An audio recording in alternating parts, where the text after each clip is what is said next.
Concept cars have always been a big part of the Mustang, from the original to the very latest.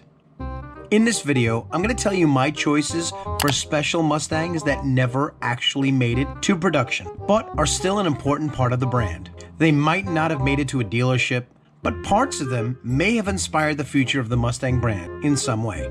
And remember that there is no order here, just 5 concept cars or prototypes that I think you may or may not have heard of. First up on our list is the 1989 Roush 25th Anniversary Mustang. Now the year was 1988, and Chevrolet was poised to release its American supercar, the ZR1 Corvette.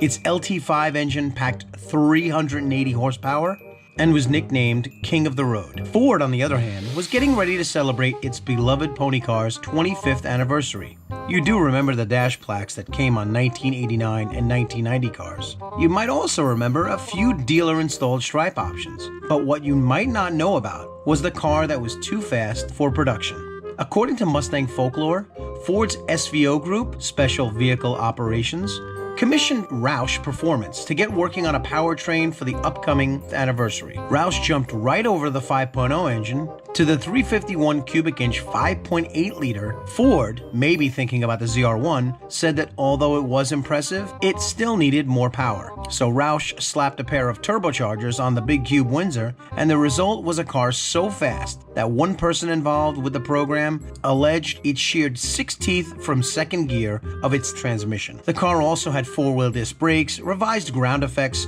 devoid of any scoops like the GT had, oddly enough had convertible mirrors on it, and featured a running horse in the front bumper. This car never made it to production, but it still sits in the Jack Roush Museum today. Some of the styling bits might have inspired the '93 Cobra, and, well, come on, it's a twin-turbo 5.8 liter Mustang.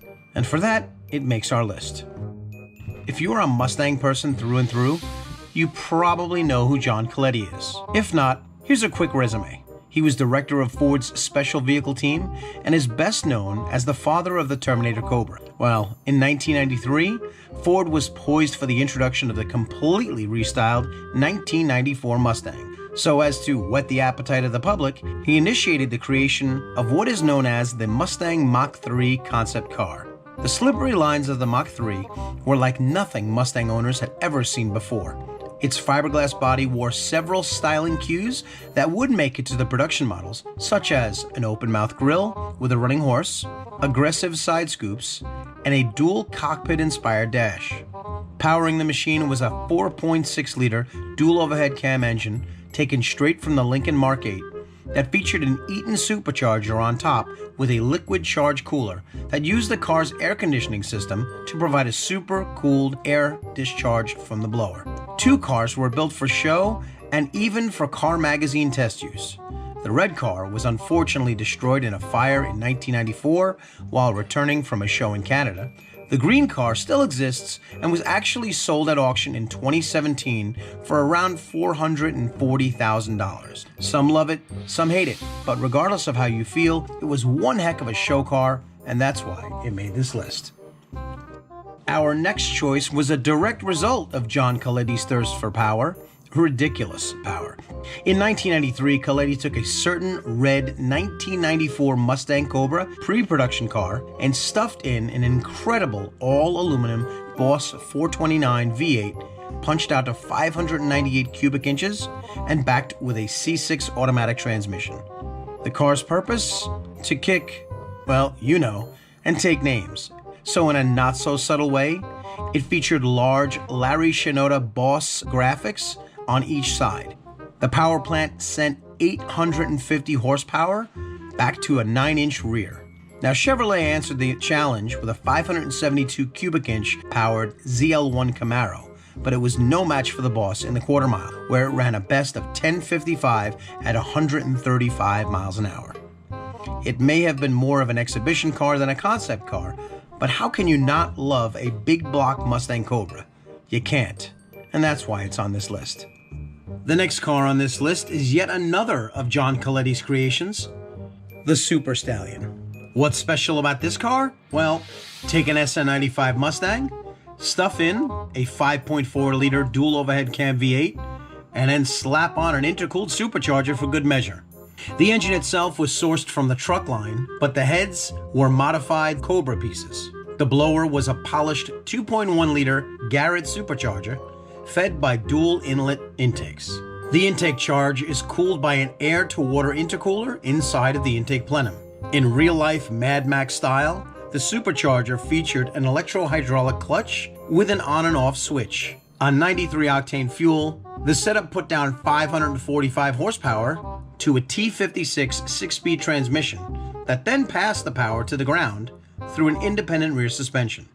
A change from gasoline to ethanol would bump the power up to an incredible 590 horsepower. But this pony wasn't all go. Stopping all of that power were 13-inch front rotors with 8-piston Brembo calipers and 12-inch rear rotors with 4-piston calipers. The bold colors and carbon fiber pieces made it stand out in a crowd. The Super Stallion set the automotive world on fire, and it also gave some insight into the legendary Terminator Cobra that would be coming. This next Mustang is hardly as well known. As a matter of fact, if you saw it, you might look right past it. I'm sure you've heard there's no replacement for displacement, so in thinking along those lines, what's better than a V8? How about a V10? Under the hood of this unassuming silver Mustang GT lives the heart of a beast. Aside from the Stallion-style wheels and 2000 Cobra R hood, it looks like any other clean new edge. But look under that hood and you will see a 4.6-liter V8 with 2 additional cylinders added. This is no truck engine.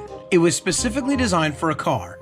Not this car, but it ended up here. It had Boss 351 decals on the back, but not much else. The purpose of this car was more of a test mule for the powertrain than to excite enthusiasts at shows. But then again, how is a V10 Mustang not exciting? The V10 had an all-aluminum block that was essentially a 4.6 V8 with the front cut off and 2 more cylinders added on. Boy, that sounds so easy when I say it like that.